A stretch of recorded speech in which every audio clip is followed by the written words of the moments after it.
ಎಲ್ಲರಿಗೂ ನಮಸ್ಕಾರ. ನೋಡಿದ ರಾಕೇಶ್ ಪೈ ಯೂಟ್ಯೂಬ್ ಚಾನಲ್. ಇವತ್ತಿನ ಕ್ಲಾಸಲ್ಲಿ BA 5ನೇ ಸೆಮಿಸ್ಟರ್ನಲ್ಲಿ ಬರ್ತಕ್ಕಂತಹ ಹಿಸ್ಟ್ರಿ DSC 9 ಆಧುನಿಕ ಭಾರತದ ಇತಿಹಾಸ ಅಂತಕ್ಕಂಥದ್ದು. ಇದರಲ್ಲಿ ಏನಪ್ಪ ಅಂತಂದ್ರೆ ಮೋಸ್ಟ್ ಇಂಪಾರ್ಟೆಂಟ್ ಆದಂಥ ಕ್ವಶನ್ಗಳು ಯಾವ ರೀತಿ ಬರ್ಬೋದು ಅಂತಕ್ಕಂಥದ್ದು ನಾವು ಇವತ್ತಿನ ಕ್ಲಾಸಲ್ಲಿ ನಾವು ತಿಳ್ಕೊಳ್ಳೋಣ ಬನ್ನಿ. ಮೊದಲನೇದಾಗಿ 5 ಅಂಕದ ಪ್ರಶ್ನೆಗಳನ್ನು ನೋಡೋದಾದರೆ, ಮೊದಲನೇ ಪ್ರಶ್ನೆ, ಬಕ್ಸಾರ್ ಕಾಳಗದ ಪರಿಣಾಮಗಳನ್ನು ವಿವರಿಸಿರಿ ಅಂತಕ್ಕಂಥದ್ದು 5 ಅಂಕದ ಪ್ರಶ್ನೆ ಕೇಳ್ತಾರೆ. ಎರಡನೇದಾಗಿ, ಎರಡನೆಯ ಆಂಗ್ಲೋ ಮೈಸೂರು ಯುದ್ಧದ ಒಂದು ಟಿಪ್ಪಣಿಯನ್ನು ಬರೆಯಿರಿ ಅಂತಕ್ಕಂಥದ್ದು. ಇನ್ನು ಮೂರನೇ ಪ್ರಶ್ನೆ, 1857ರ ದಂಗೆಯ ಕಾರಣಗಳನ್ನು ವಿವರಿಸಿರಿ. 4, ಭಾರತದಲ್ಲಿ ಕಾರ್ಮಿಕ ಸಂಘದ ಚಳುವಳಿಯ ಏಳಿಗೆಯನ್ನು ವಿವರಿಸಿರಿ ಅಂತಕ್ಕಂಥದ್ದು.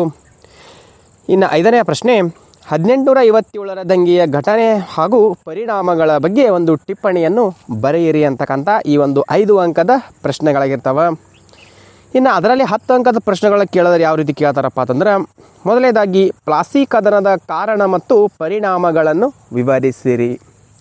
2, 3ನೇ ಮತ್ತು 4ನೇ ಆಂಗ್ಲೋ ಮೈಸೂರು ಯುದ್ಧದ ಕಾರಣ ಮತ್ತು ಪರಿಣಾಮಗಳನ್ನು ವಿವರಿಸಿರಿ. 3, ಬ್ರಿಟಿಷ್ ಕಾಲದಲ್ಲಿನ ವಿವಿಧ ಕಂದಾಯ ನೀತಿಗಳನ್ನು ವಿವರಿಸಿರಿ ಅಂತಕ್ಕಂಥ ಈ ಒಂದು 3 ಪ್ರಶ್ನೆಗಳಂದ್ರೆ 10 ಅಂಕದ ಪ್ರಶ್ನೆಗಳಾಗಿರ್ತವೆ. ಇನ್ನೇನಪ್ಪ ಕೊನೆಯದಾಗಿ ಬಾಹ್ಯ ರೇಖಾ ನಕ್ಷೆ ಅಂತಕ್ಕಂಥದ್ದು ಏನಪ್ಪ ಅಂತಂದ್ರೆ, ಇಲ್ಲಿ 1857ರ ದಂಗೆಯ ಪ್ರಮುಖ ನೆಲೆಗಳು ಗುರುತಿಸಿ ಟಿಪ್ಪಣಿ ಬರೆಯಿರಿ. ಒಂದು ನಕ್ಷೆ ತೆಗೆದೇನಪ್ಪ ಅಂತಂದ್ರೆ 1857ರ ದಂಗೆ ನಡೆದಂತಹ ಎಲ್ಲೆಲ್ಲಿ ನಡೀತಾವ್ರಪ್ಪ ಅಲ್ಲೆಲ್ಲಪ್ಪ ಏನಂದ್ರೆ ನೆಲೆಗಳನ್ನು ಗುರುತಿಸಿಕೊಂಡು ಅದ್ರ ಬಗ್ಗೆ ಸ್ವಲ್ಪ ಟಿಪ್ಪಣಿಯನ್ನು ಬರೆಯಿರಿ ಅಂತಕ್ಕಂಥ ಈ ಒಂದು 15 ಅಂಕದ ಪ್ರಶ್ನೆಗಳಲ್ಲಿ ನೀಡ್ತಾರೆ ಅಂತ ಹೇಳ್ಬೋದು.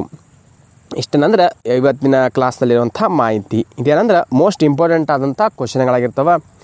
ಆಧುನಿಕ ಭಾರತದ ಇತಿಹಾಸ DSC 9ನಲ್ಲಿ ಬರುವಂಥ ವೆರಿ ಇಂಪಾರ್ಟೆಂಟ್ ಆದಂಥ ಪ್ರಶ್ನೆಗಳಂತ ಹೇಳ್ಬೋದು. ಇಷ್ಟೇನಂದ್ರೆ ಇವತ್ತಿನ ಕ್ಲಾಸಲ್ಲಿರುವಂಥ ಮಾಹಿತಿ. ಇದೇ ರೀತಿ ಪ್ರತಿದಿನ ವಿಡಿಯೋ ನೋಡ್ಬೇಕಪ್ಪ ಅಂದ್ರೆ ನಮ್ಮ ಯೂಟ್ಯೂಬ್ ಚಾನಲ್ ಸಬ್ಸ್ಕ್ರೈಬ್ ಮಾಡ್ಕೊರಿ, ಬೆಲ್ ಐಕಾನ್ ಪ್ರೆಸ್ ಮಾಡಿ ಜೊತೆಗೆ ಆಲ್ ಅಂತ ಸೆಲೆಕ್ಟ್ ಮಾಡಿದ್ರಪ್ಪ ಅಂತಂದ್ರೆ ನಾವು ಪ್ರತಿದಿನ ಕೂಡ ನೋಟಿಫಿಕೇಶನ್ ತರ್ತೀನಿ ಅಂತ. BA 5th ಅಂತ ಯಾವ್ದಾದ್ರು ನೋಟ್ಸ್ಗಳು PDF ಬೇಕಾದಲ್ಲಿ ಕೆಳಗಡೆ ಡಿಸ್ಕ್ರಿಪ್ಷನಲ್ಲಿ ಟೆಲಿಗ್ರಾಮ್ ಲಿಂಕ್ ಆಗಿರ್ತೇವೆ, ಅಲ್ಲಿ ಹೋಗಿ ಜಾಯ್ನ್ ಆದ್ರಪ್ಪ ಅಂದ್ರೆ ನಿಮಗೆ ಬೇಕಾಗೋ ನೋಟ್ಸ್ಗಳು ದೊರೀತಾವೆ ಅಂತ ಹೇಳ್ತಾ ಇವತ್ತಿನ ಕ್ಲಾಸ್ ಮುಗಿಸ್ತಾ ಇದ್ದೀವಿ. ಮತ್ತೆ ಮುಂದಿನ ಭಾಗದಲ್ಲಿ ಬೇಡೋಣ. ಧನ್ಯವಾದಗಳು.